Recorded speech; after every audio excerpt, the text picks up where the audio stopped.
हमारे पास एक तस्वीर है जी। ये तस्वीर है आपके स्कूल की, या क्या कहा जाए, एजुकेशनल इंस्टीट्यूशन की। इसके बारे में हमें कुछ बताएं आप।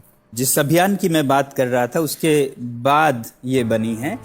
जो अभियान थी वो तो सभी बच्चों को परीक्षाओं में ज्यादा अच्छा करने के लिए छेड़ी गई, मगर फिर भी कुछ बच्चे फेल होते हैं, अलग होते हैं। तो हमने सोचा 25% भी फेल नहीं होने चाहिए, उनके लिए भी एक अवसर होनी चाहिए।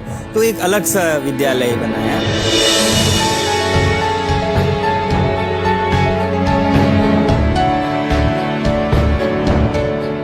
टेकमोल जो कि students educational and cultural movement of Ladakh है, उसके ये कैंपस है।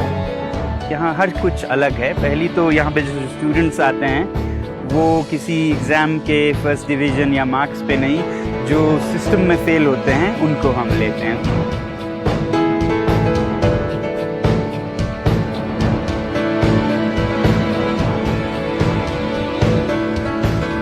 जो लोग फेल हुए हैं जी, उन्हीं को एडमिशन दिया जाएगा, या उनकी प्रतिशत जो है वो ज्यादा प्राथमिकता दी जाएगी, और फिर उनके लिए ये स्कूल अलग। अगर आपको 95% मार्क्स मिले हैं तो ये जरूरी नहीं कि आपको एडमिशन मिल जाएगा, लेकिन यदि आप फेल हुए हैं 4-5 दफे जी, तो वो एक अच्छा क्राइटेरिया बन जाता है आपकी। नहीं, बहुत अच्छी बात है। देखिए, बहुत खूब। तो उसके बाद फिर ये विद्यालय चलता भी अपने ही तरह से है, क्योंकि अगर सामान्य तरीके से नहीं सीखे तो उस तरीके से सिखाएं जिससे वो सीखें। एंगल वो मधुबन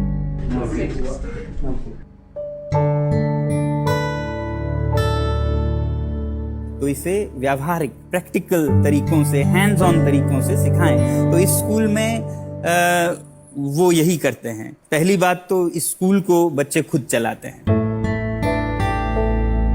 बच्चे एक छोटी सी सरकार बनाते हैं हर 2 महीने में। उनकी अपनी गवर्नमेंट है। जी, इलेक्शन होती है और वो एक छोटी सी गवर्नमेंट बनाते हैं। यही गवर्नमेंट 2 महीनों के लिए इस स्कूल को चलाते हैं, और जो इलेक्टेड लीडर है वो अपने टीम के साथ वो अधिकार बांटते हैं। तो ये अधिकार नकली नहीं होते हैं, असली अधिकार होते हैं, जिसमें कि गार्डनिंग करते हैं बच्चे खुद, कुछ हद तक अपने खाद्य पदार्थ पैदा करते हैं, सब्जियां।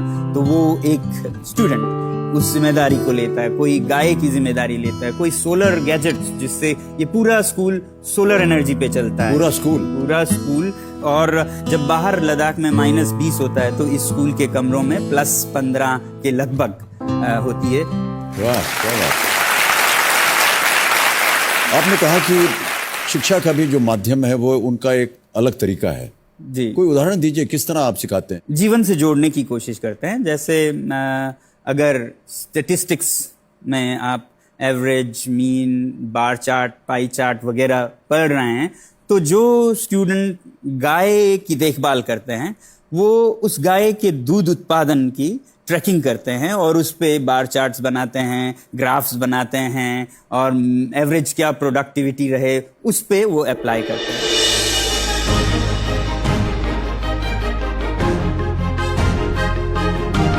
ये कैंपस पूरा है, ये इनोवेशंस पे बेस्ड है।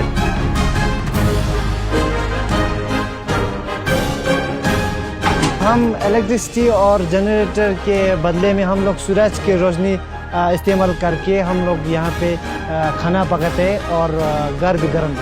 सनम सर से मैंने ये चीज़ सीखा है। उन्होंने हमेशा हमें बोला है कि आप नौकरी देने वाला घर बनो।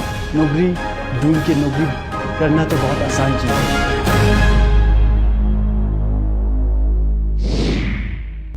मैं ये सोचता हूँ कि जो हमारे देश की शिक्षा नीति है उसमें बहुत परिवर्तन की जरूरत है, और परिवर्तन सरकारों से नहीं आती है। सरकारें तब परिवर्तन लाते हैं जब जनता परिवर्तन मांगे, और जनता से जुड़ने, उनको बताने का कि क्या कमी है और क्या करने की जरूरत है, ये माध्यम एक बहुत बड़ा है, जिसे कि करोड़ों लोग देखते हैं, और वो लोग देखते हैं जो कि ज्ञान और शिक्षा को बहुत वैल्यू देते हैं।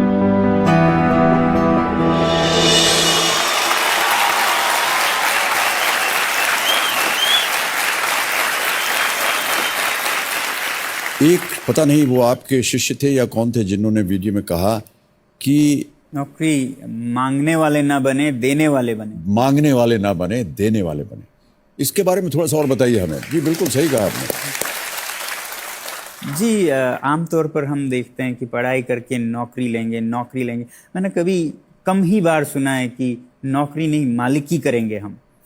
हाँ सपना ही नौकरी, आप समझ सकते जी, हैं जी, का जी। किस शब्द से आया है। जी।